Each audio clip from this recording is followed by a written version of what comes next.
Então fica aí o convite. E nas exposições da Palavra de Deus durante os cultos, neste ano, eu estarei expondo o livro de Atos, Atos dos Apóstolos. E nós vamos começar então imediatamente agora, abrindo a Palavra de Deus em Atos, capítulo 1. E vamos ler os versículos 1 a 5. Atos, capítulo 1, versos 1 a 5.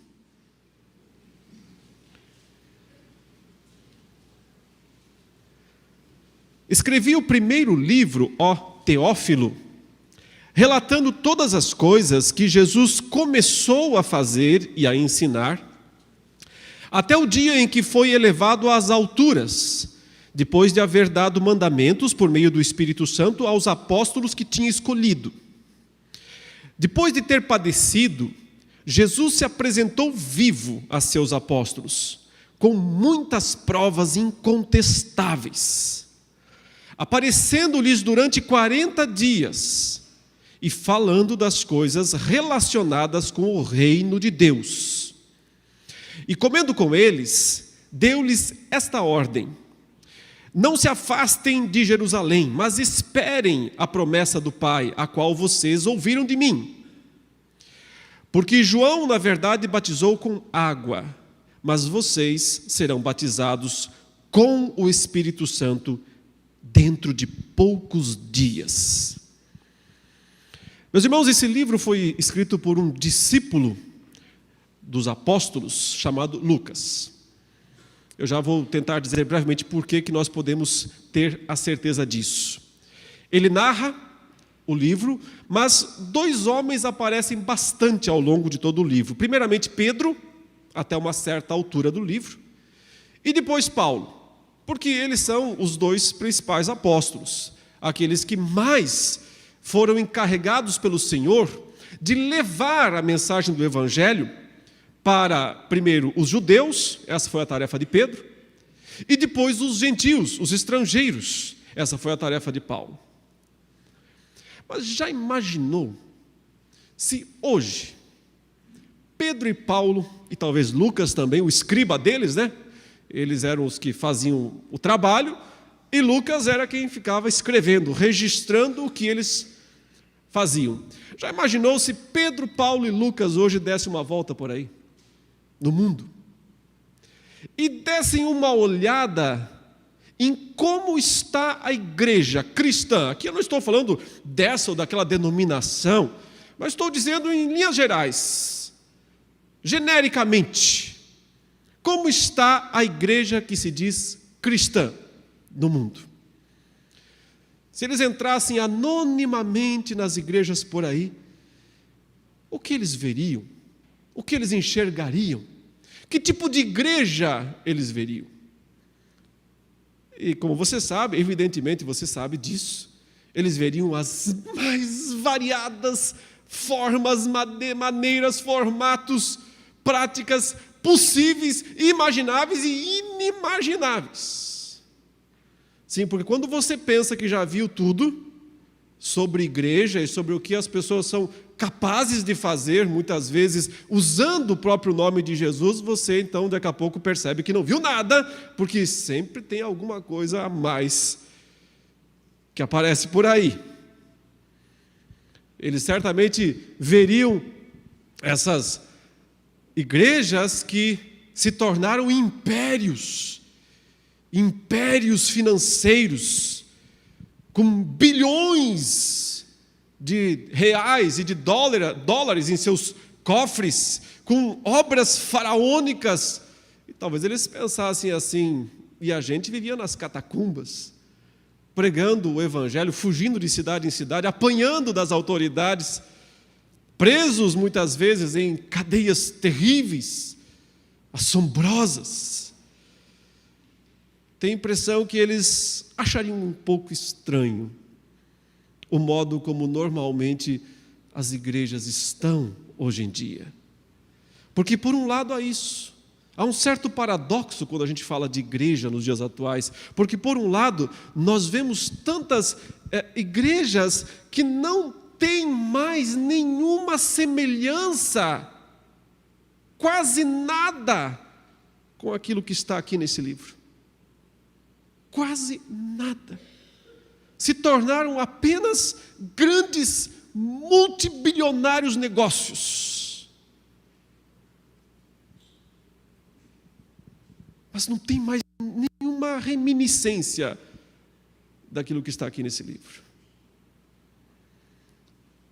Mas, por outro lado, provavelmente, eles entrariam por aí e encontrariam igrejas que se dizem sérias, que se dizem cristãs, comprometidas com a palavra de Deus,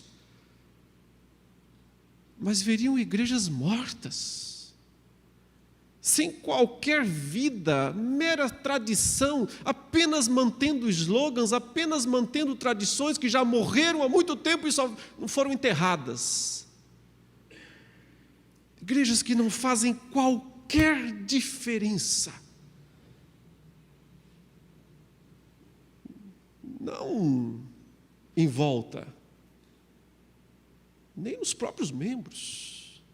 Não há santidade, não há transformação, não há compromisso, não há oração, não há busca por Deus, não há conhecimento verdadeiro.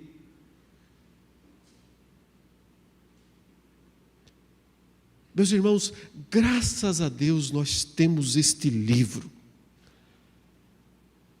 Porque, sabe o quê? Esse livro é muito útil para nós, porque nós sempre podemos voltar a ele. Aqui nós temos as fontes. Aqui nós temos a descrição da primeira igreja. Não como a gente chama por aí hoje em dia, a primeira igreja presbiteriana, a primeira igreja batista, a primeira igreja isso, aquilo. Por isso eu vou usar um outro nome. Aqui nós temos a igreja original. Eu quero dizer a igreja das origens, a igreja dos princípios, a igreja do começo, a igreja que foi recém-fundada por Cristo e pelos apóstolos. Eu não tenho nenhuma dúvida de que havia uma igreja no Antigo Testamento também. Eu não estou dizendo que lá era outra coisa e aqui a igreja está só no Novo Testamento. Não, a igreja vai desde o Jardim do Éden até o Apocalipse 20, porque no 21 aí já estaremos no novo céu e na nova terra. Mas a igreja, ela perpassa todas as páginas da Escritura, mas nós temos um novo tipo de igreja a partir do Novo Testamento. Sim, não dá para ignorar a diferença entre uma aliança provisória sobre a qual a igreja vivia no Antigo Testamento e uma aliança completa, definitiva, que é a que a igreja vive no Novo Testamento. A igreja dos judeus está lá no Antigo Testamento até certo ponto, mas a igreja dos gentios e dos judeus está no Novo Testamento. Então é incomparável aquilo que Deus fez a partir deste grande momento em que o Senhor começou a revelar o novo modo como Ele desejava que um povo fosse reunido, um povo fosse unido, juntado de todas as tribos, raças, línguas, nações, para vir juntamente adorá-lo, juntamente buscá-lo. Nesse livro, meus irmãos, nós temos os originais. E todos nós, temos que ter a humildade para olhar para esse livro e dizer: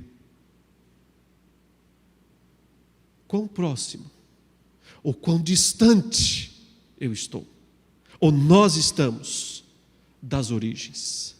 Eu sei que há coisas aqui nesse livro que parecem estar muito além do que é possível hoje.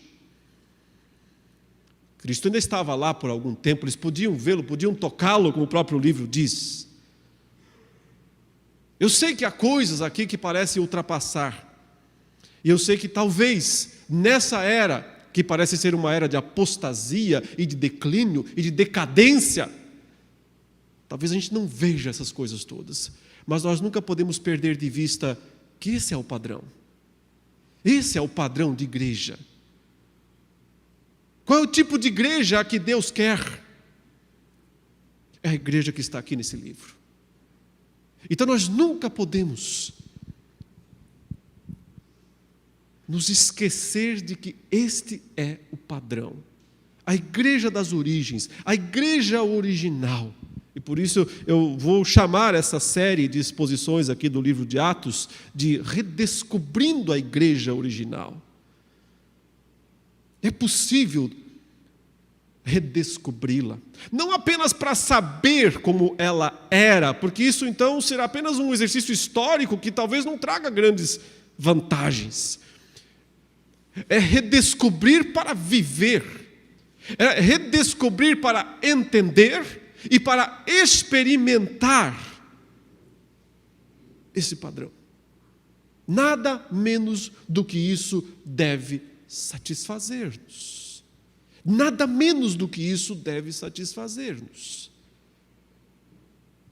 Durante o tempo da Reforma, os reformadores tinham como alvo, como objetivo, voltar à igreja de Atos. Eles tentaram isso. Eles percebiam que 1000 anos de tradições estavam soterrando a igreja do Senhor. Eles percebiam que 1000 anos de entulhos religiosos, tinham coberto a pura igreja do Senhor. A brilhante, resplandecente e santa igreja do Senhor. Então o que eles fizeram?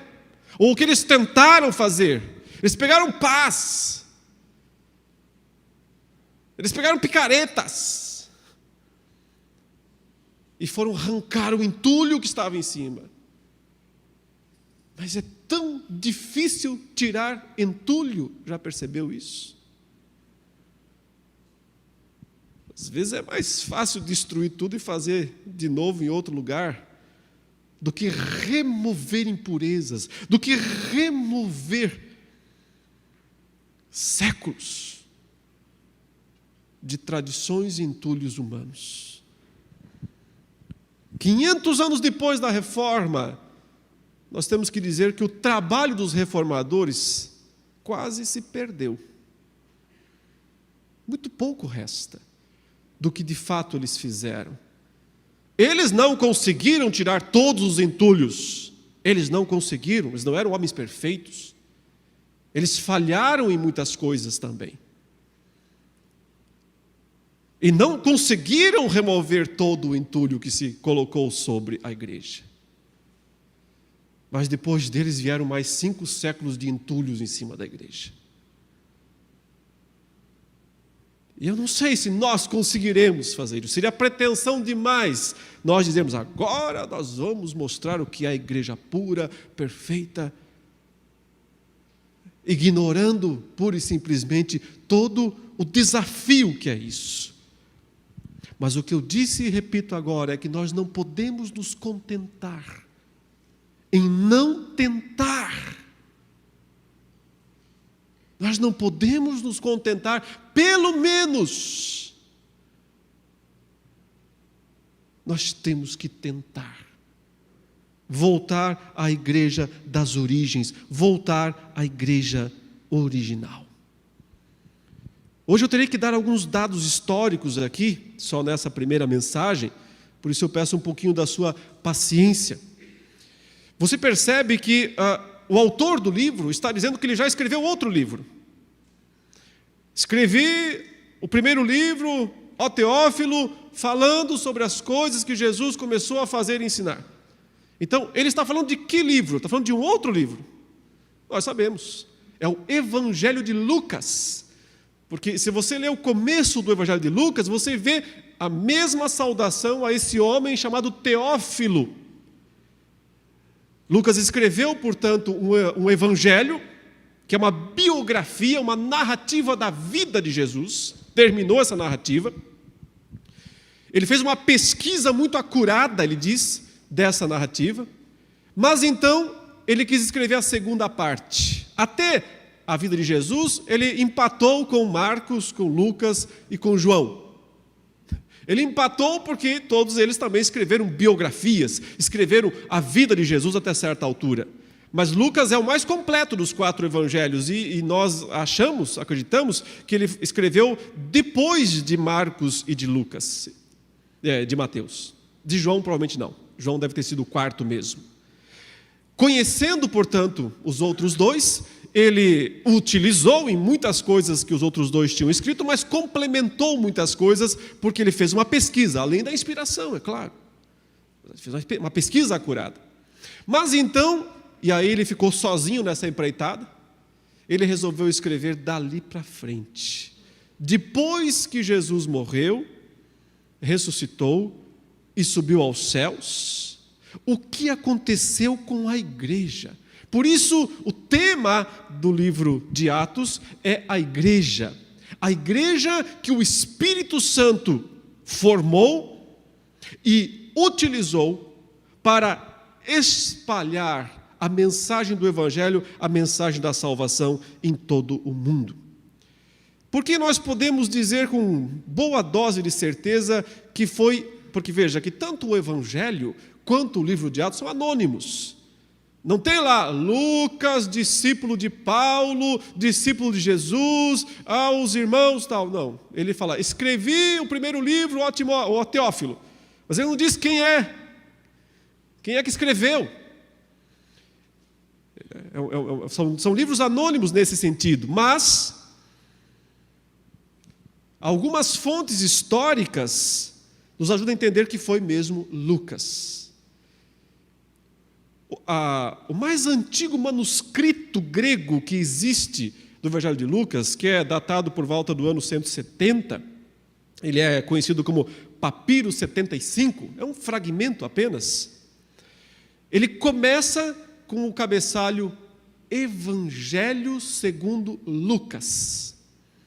Então, quando na história esse manuscrito foi descoberto, ele foi uma boa dica de que o autor, que os antigos sabiam que o escritor tinha sido mesmo esse Lucas, esse tal de Lucas. Depois também um outro documento do final do 2º século, que é conhecido como o Cânon Muratório, ele também consta lá, Lucas escreveu o Evangelho e o livro de Atos.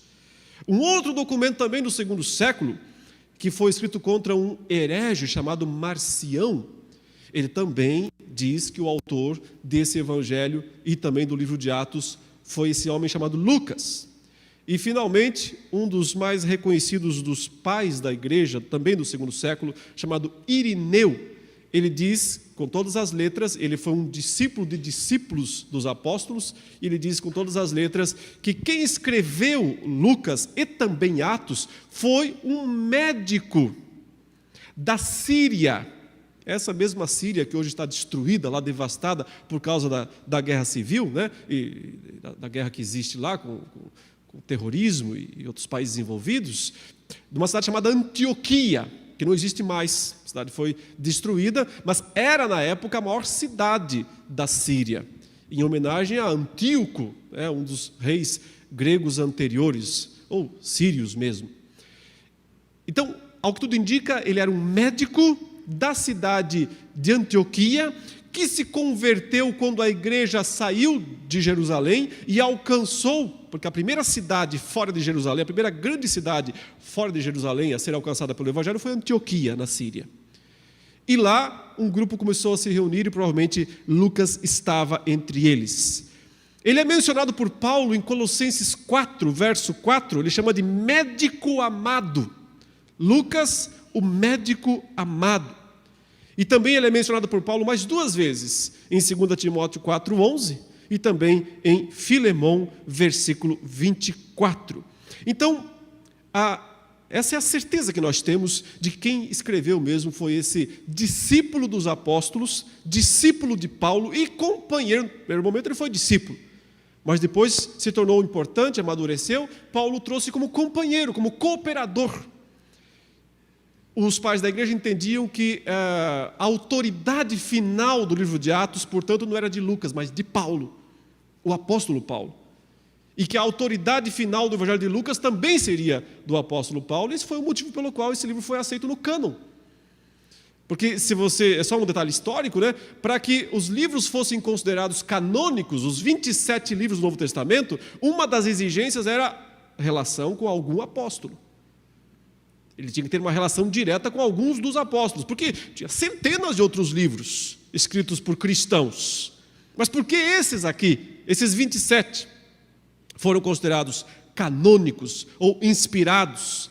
Porque eles tinham que ter uma relação direta, ou escrito por algum apóstolo diretamente, ou sob a supervisão de algum apóstolo. Se sabe que Marcos, que não era apóstolo, era um discípulo de Pedro, e, portanto, escreveu sob a supervisão de Pedro. E Lucas escreveu tanto o seu evangelho quanto o livro de Atos sob a supervisão de Paulo. Mas quem é Teófilo? Ele menciona 2 vezes esse Teófilo, tanto lá no Evangelho de Lucas, no prólogo de Lucas, quanto aqui no livro de Atos. Quem é Teófilo? Não temos a menor informação a respeito desta pessoa. Quem ela foi, o que ele fez.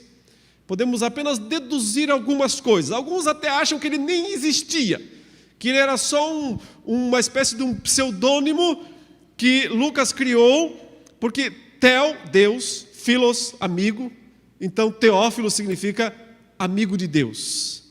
Quando ele fala, escrevi o primeiro livro, ó amigo de Deus, como se fosse uma expressão genérica, que ele estaria falando com qualquer cristão. Um livro direcionado para qualquer cristão.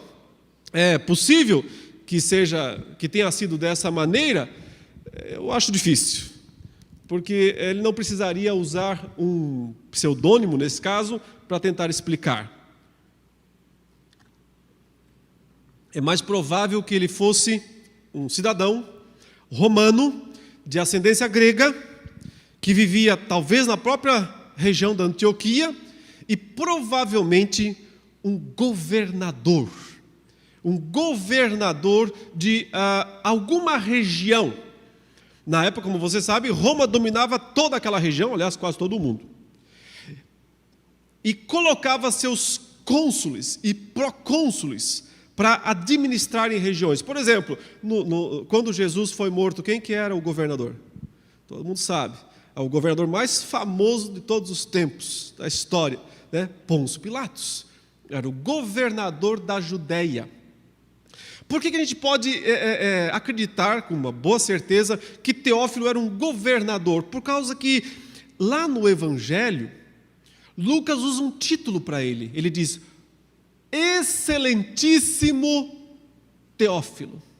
Escrevi esse livro, ó excelentíssimo Teófilo.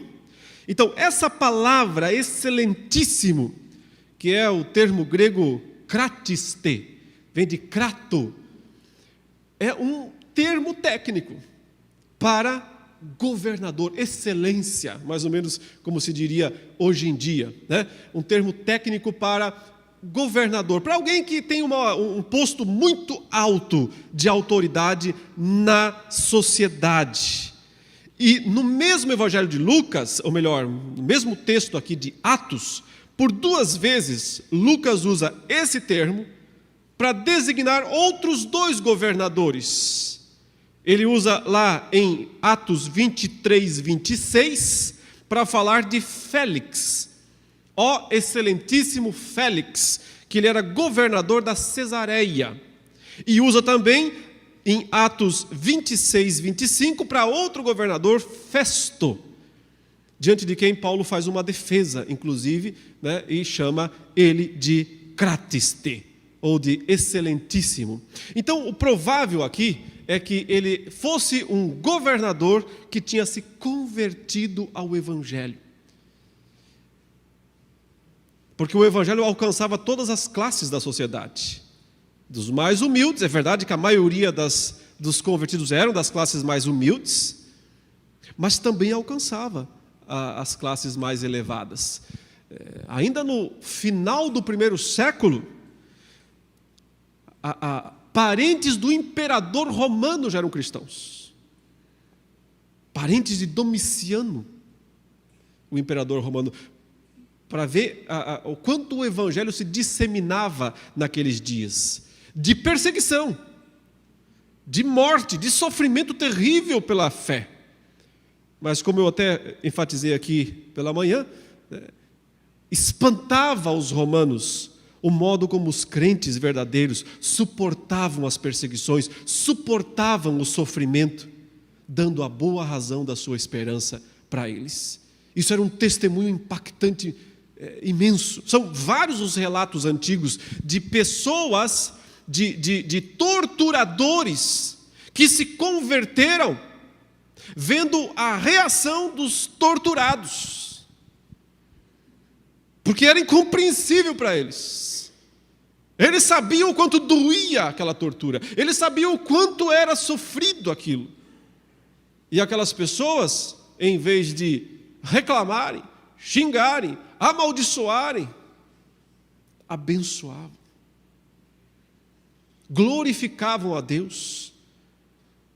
Já temos um caso na própria Bíblia, né?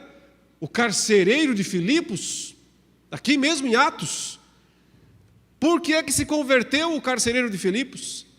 Porque ele bateu em Paulo e Silas, e bateu muito, e os prendeu no cárcere, num tronco, e à meia-noite, em vez de ouvi-los amaldiçoar, xingar meio mundo, culpar não sei quem, não sei o quê, pelo sofrimento deles, eles louvavam, e bendiziam, e cantavam louvores ao Senhor.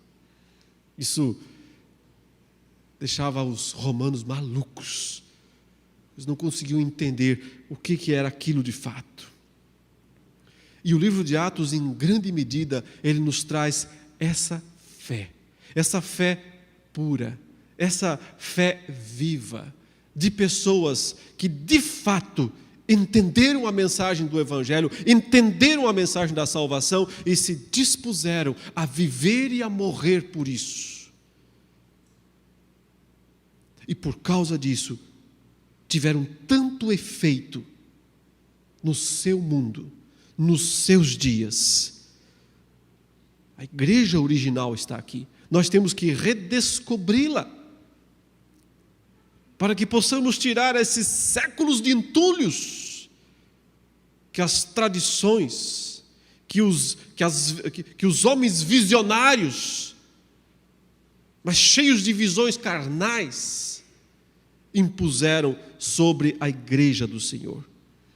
Nessa primeira mensagem, para não me alongar muito, eu quero destacar 3 aspectos relacionados à formação da igreja. Esse texto ele nos menciona os 3 principais eventos. Eles estarão presentes ao longo de todo esse livro, uma espécie de índice de todo esse livro. É algo que tem que estar sempre na mente, na memória do crente. Se ele quer entender o que é a igreja, como a igreja surge, o que é a igreja, ele tem que se lembrar dessas 3 coisas. Apesar de não mencionar os eventos na ordem exata, histórica, é possível ver que Lucas diz que Jesus foi, primeiro ele fala, elevado às alturas, diz que ele apareceu vivo com muitas provas incontestáveis e prometeu derramar-lhes o Espírito Santo. Então aqui estão os 3 pontos centrais do nascedouro da igreja, da formação da igreja segundo o Novo Testamento. Nós temos que sempre nos lembrar da ressurreição, da ascensão e do derramamento do Espírito Santo. Porque esses 3 eventos são cruciais. Vamos rapidamente pensar em cada um deles e o significado deles para a formação da igreja. Primeiro de tudo, a ressurreição. Esse é o grande ponto de virada. Esse é o ponto alto do Novo Testamento. Como a igreja nasce? Ela nasce a partir da certeza de que o túmulo de Jesus Cristo está vazio. Não porque roubaram o corpo de lá, mas porque Ele derrotou a morte, porque Ele venceu a morte. A vitória de Cristo sobre a morte é ao mesmo tempo o ponto de partida e o ponto de virada. Porque a morte, ela era invencível até então. Agora não é mais. A morte era invicta até aquele dia. Deixou de ser. Esse é o ponto. Observe, talvez você pense assim, não, mas espera aí.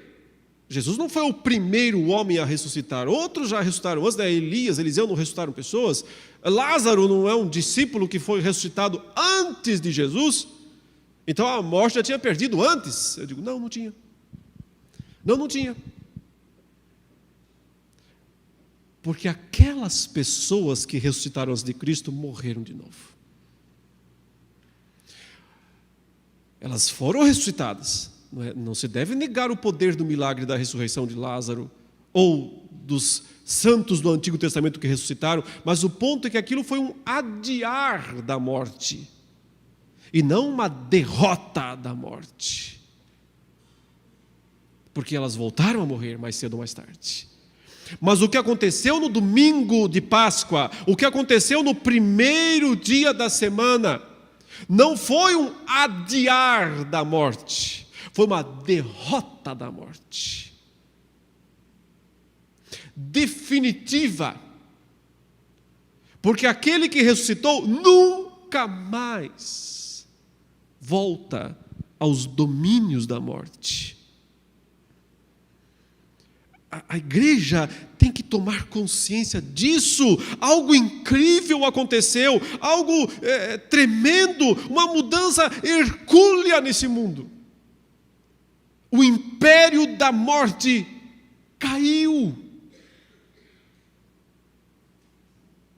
O reino da ressurreição foi inaugurado. O que você acha que causou tanta diferença na vida daqueles homens? Por que você acha que do nada eles, um grupinho de pescadores lá da Galileia, iletrados, gente simples, sem grandes recursos, sem grande retórica, sem dinheiro, sem nada. Em 30 anos, meus irmãos, eles mudaram o mundo. Em 30 anos, eles mudaram o mundo.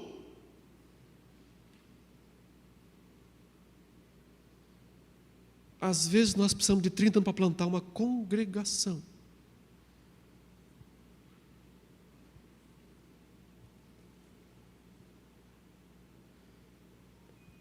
Alguma coisa não está certa.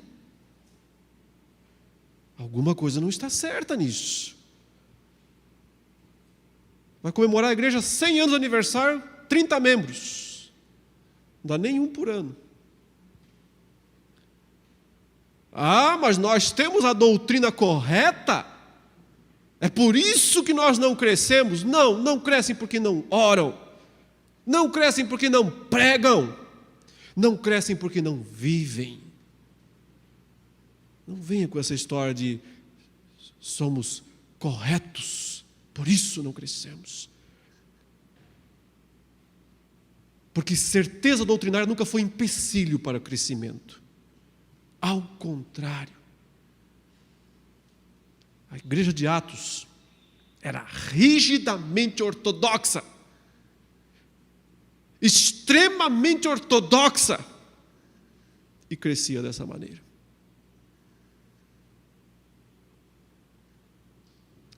Mas não é crescimento a qualquer custo. Não é crescimento só para poder fazer uma bela contabilidade, só para ver gente, número. Isso não serve para nada também. Multidões. Mas quantos crentes? Mas quantos transformados? Quantos que mudaram mesmo de vida? Ou que estão lá por interesses particulares? Ou que estão lá por razões pessoais?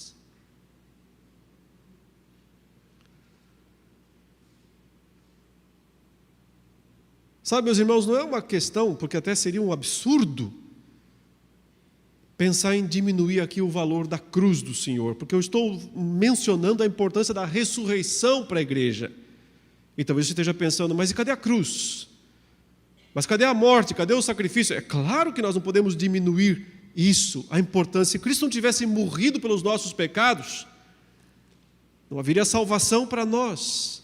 Satanás seria ainda o príncipe desse mundo. Ele seria ainda o chefe do império da morte. Para derrotá-lo, Cristo teve que morrer.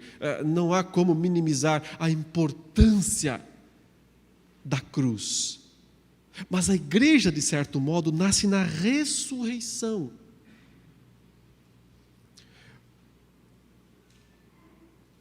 Porque nós não nos debruçamos e choramos em cima de um túmulo de um morto.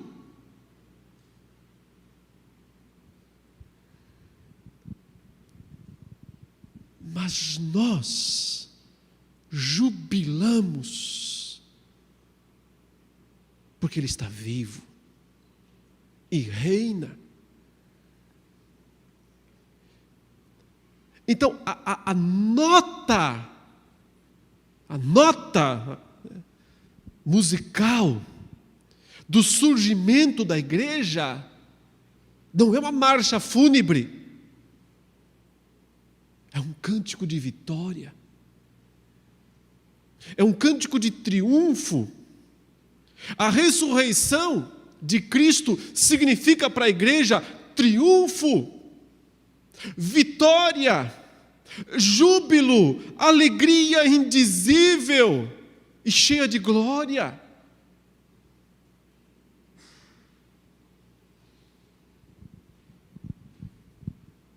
Eu sei que muitas pessoas apreciam uma espécie de um cristianismo depressivo. Não vejo lugar. Eu não vejo lugar para um cristianismo depressivo,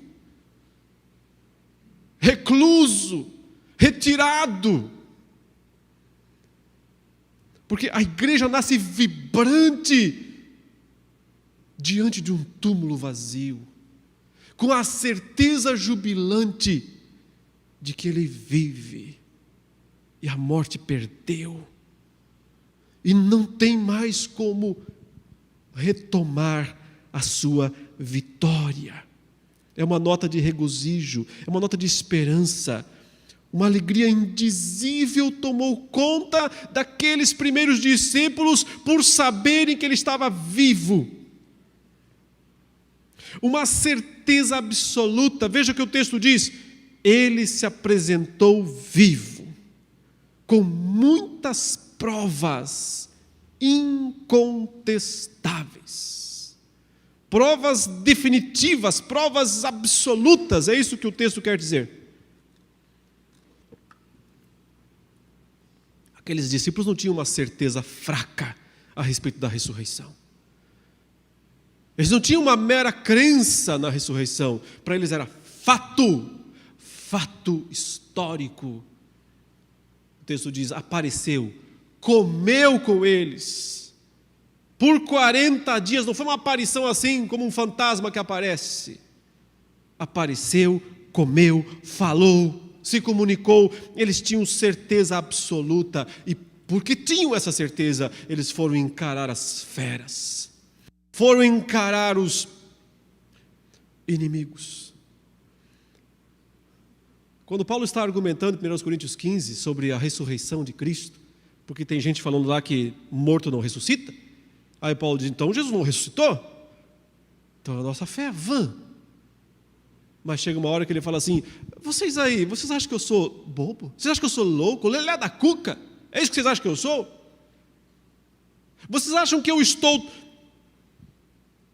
já levei tantas surras em praça pública defendendo uma mentira? Vocês acham que eu passei a minha vida levando paulada, de prisão em prisão,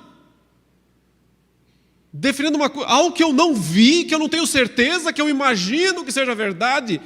Ele apareceu para mim, Paulo diz. Eu ouvi, e ouvi muito bem. E é por isso que eu enfrento o que tiver que enfrentar. Paulo diz: lembro de Éfeso? Lembro da turba enfurecida contra mim? feras loucas contra mim, gritando: grande é a Diana dos Efésios, grande é a Diana dos Efésios, e me empurrando e me impressando e querendo me matar. Vocês acham que eu enfrentei aquela turba louca, aquela multidão enfurecida de feras, por causa de uma ilusão? Por causa de uma mentira? Você deve pensar que eu sou bobo. Paulo diz: eu tenho certeza, eu o vi vivo. A igreja nasce desta certeza. E ela é uma certeza vibrante, alegre, festiva. Não confunda, não se trata de uma festividade mundana. O mundo é bom de festa. Não é esse tipo de festa. Não se trata de uma alegria produzida pelo conforto, pelo bem-estar nesse mundo. Não. Muito pelo contrário. A igreja sabe que do mundo ela só pode esperar aquilo que Cristo recebeu e aquilo que os apóstolos receberam no mundo, que não foi bom tratamento. A igreja sabe que do mundo ela só pode esperar isso, mas ela aprendeu uma coisa: que aquele velho inimigo, o pior de todos, já não é mais o mesmo, já não tem mais o poder de outrora, porque ele perdeu. Em outras palavras, a igreja não tem mais medo de morrer. A igreja não tem medo de morrer. O verdadeiro cristão não tem medo de morrer. Não é que ele quer morrer, não é que ele tem algum tipo de... Isso pode ser até uma coisa doentia, não é esse o ponto. A questão é que o cristão sabe que a morte não é mais tão forte, que ela já perdeu e perdeu para sempre. Se Cristo ressuscitou, nós também ressuscitaremos. Essa certeza faz com que a igreja não tenha mais medo da morte. E é por isso que aqueles 11 apóstolos que estavam reunidos a portas fechadas, com medo dos judeus, assim que Cristo se coloca no meio deles e diz: paz seja convosco, Tomé, vem cá por favor, isso já foi na segunda vez, vem cá por favor, coloque seu dedo, sua mão, era isso que você queria, não era? Fiquem aí que vocês vão receber o Espírito Santo. Eles recebem o Espírito Santo. Pedro se levanta no meio da multidão e diz: eu estou aqui para falar de Cristo, aquele que vocês mataram. Acabou o medo. Acabou o medo. Aquele que, unido às autoridades romanas, vocês mataram, crucificaram-o por meio de iníquos, mas Deus o ressuscitou. Nós somos testemunhas, nós vimos, nós tocamos, e o fez Senhor e Cristo. Que mudança!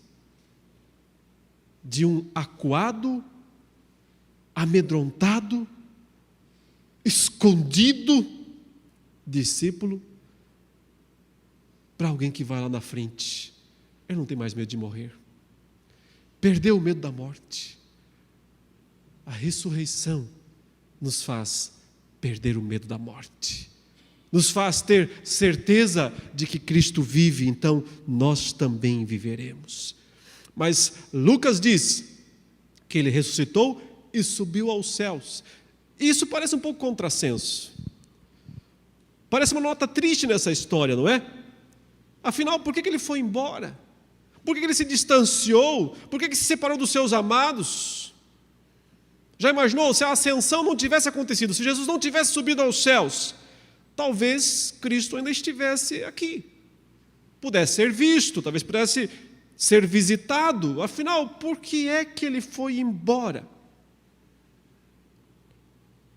A Bíblia dá as respostas. Aliás, o próprio Jesus já tinha dito antes, explicado antes. Está lá em João 16, verso 7, que eu repito aqui o texto, João 16, verso 7, Jesus falando com os discípulos um pouco antes da sua morte, ele diz: mas eu lhes digo a verdade, é melhor para vocês que eu vá.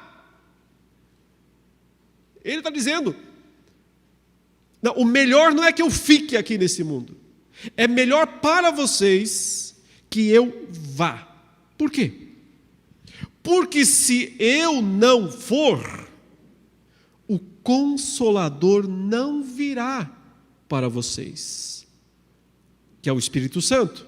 Mas se eu for, eu o enviarei a vocês. Então, o que o Senhor Jesus disse é: eu preciso subir aos céus. Como alguém que se encarnou, morreu, venceu a morte. Então eu tenho que subir aos céus para receber um posto, para receber uma posição, que é simplesmente a posição de soberano. Aquilo que Apocalipse descreve como sendo o Rei dos Reis, o Senhor dos Senhores. Tecnicamente falando, o Senhor Jesus, quando foi recebido nas alturas, o texto fala, ele foi elevado, ele foi tomado aos céus. Quando ele subiu aos céus, ele se colocou à direita de Deus, à destra da majestade nas alturas. É uma expressão continuamente repetida no Novo Testamento. Onde está Jesus? À destra de Deus. Isso não é uma coisa pro forma, não. Isso é uma coisa de grande significado teológico. Porque quando Cristo assume o lugar à destra de Deus, significa que o Pai passou ao Filho o reino. Que é o que Paulo explica lá mesmo no capítulo 15 de 1 Coríntios, quando diz: convém que ele reine até que haja posto todos os inimigos debaixo dos seus pés. O último inimigo é a morte. Cristo está reinando desde que ele deu a primeira pancada na morte, quando ele ressuscitou ele sozinho, e vai reinar até que ele dê a última pancada na morte, que é quando todo o seu povo também ressuscitar. Então tragada foi a morte pela vitória. E então o Filho pode devolver o reino ao Pai, como Paulo diz, para que Deus seja tudo em todos. Mas até lá, a igreja tem que lembrar que a posição que Cristo desfruta, exerce à direita de Deus, é de grande, é de tremendo, é de inexplicável benefício para o seu povo. Lembra que Cristo aparece aos discípulos e diz a eles: toda a autoridade me foi dada nos céus e na terra. Eu recebi todo o poder de governar, é isso que ele está falando. Eu recebi todo o poder de governar os céus e a terra. Será que é pequeno o reino de Cristo? Que tal o tamanho da autoridade de Cristo? Se estende por todos os céus, que nós não fazemos a mínima ideia do tamanho disso, e toda a terra. Portanto, vão, ele fala aos seus discípulos, porque eu tenho toda a autoridade nos céus e na terra. Então vocês devem ir e fazer discípulos de todas as nações, batizando o nome do Pai, do Filho e do Espírito Santo. E eis que eu estou convosco. Como assim? Ele não foi embora? Como ele pode estar conosco, mesmo tendo ido? Da posição em que ele se encontra à destra da majestade das alturas, ele derrama o Espírito Santo sobre o seu povo, Você não pode pensar no Espírito como um Deus separado. É o Espírito de Cristo. É o Espírito do Pai. É o Espírito Santo, porque há um só Deus. Mas 3 pessoas. São 3 deuses. Esse Espírito Santo vem habitar a igreja. Então é Cristo habitando a igreja na pessoa do Espírito Santo. Só uma curiosidadezinha teológica. Se Jesus tivesse ficado aqui neste mundo, não tivesse subido aos céus, ele não enviaria o Espírito Santo, como ele disse. Então, ele até estaria acessível, mas para poucas pessoas.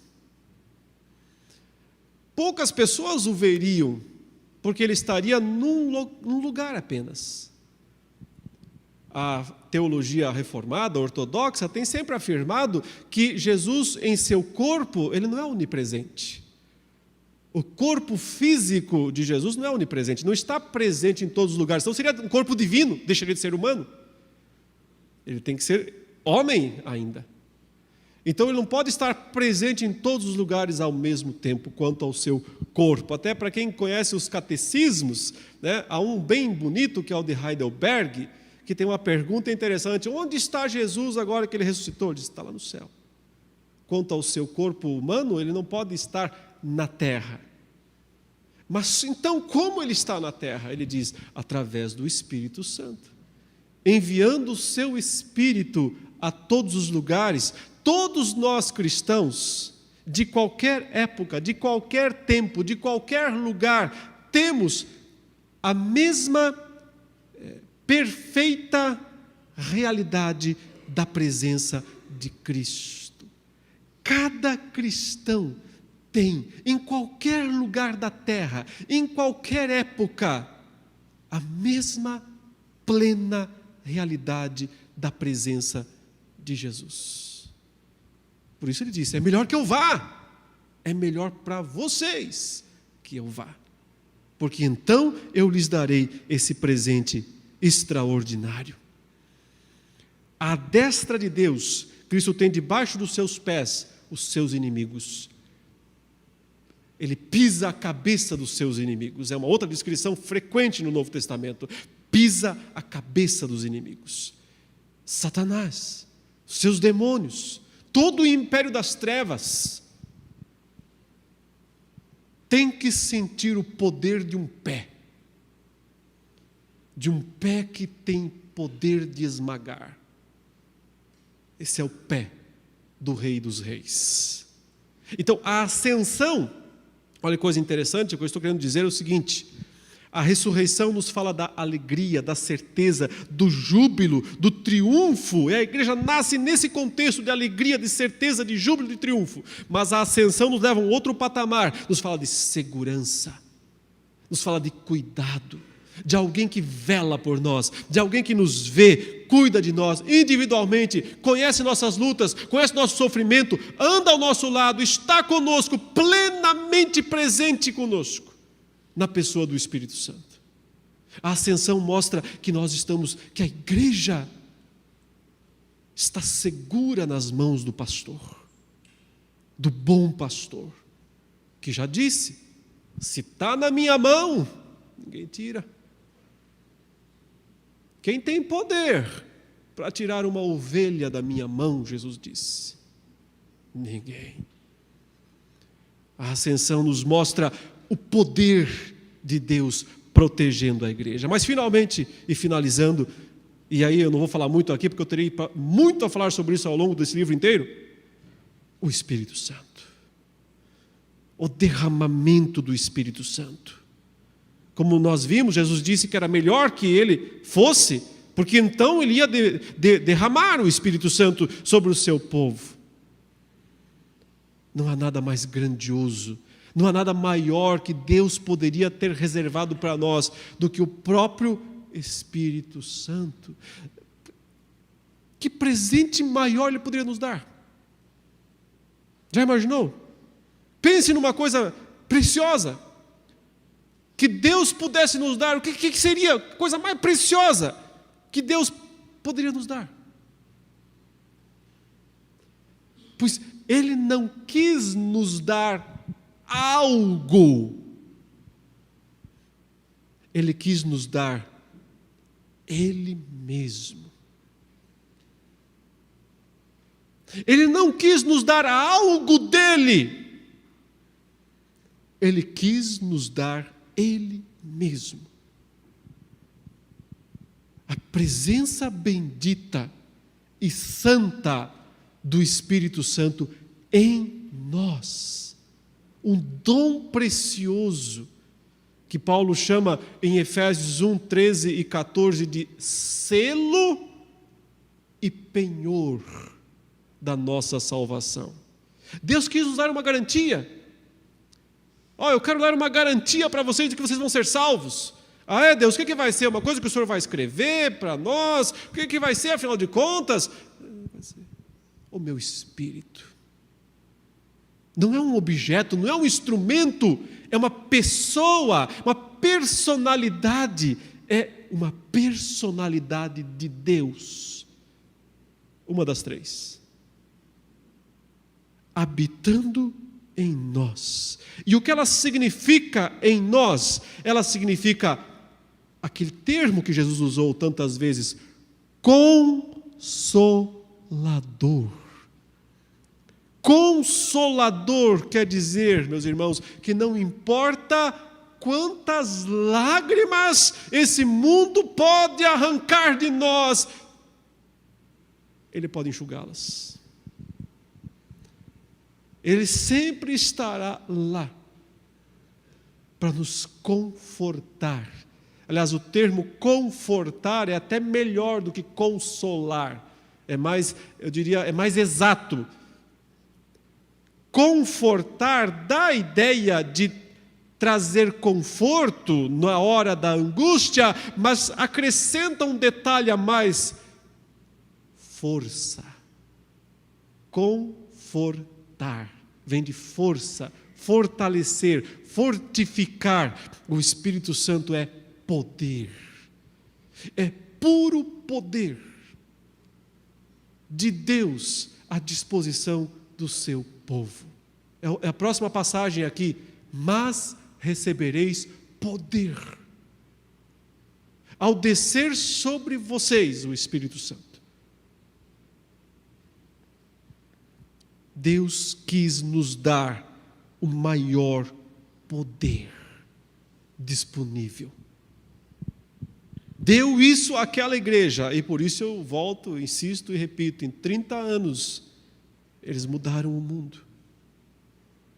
Mudaram o mundo para melhor. Porque então o mundo, 30 anos depois, sabia quem era Jesus Cristo. Não adianta você ter igrejas com 100 mil, 200 mil, 1 milhão de pessoas, e o mundo só vê escândalos. E o mundo só vê loucuras. Isso aqui é mudança. Isso aqui é transformação. Esse poder não é empolgação humana.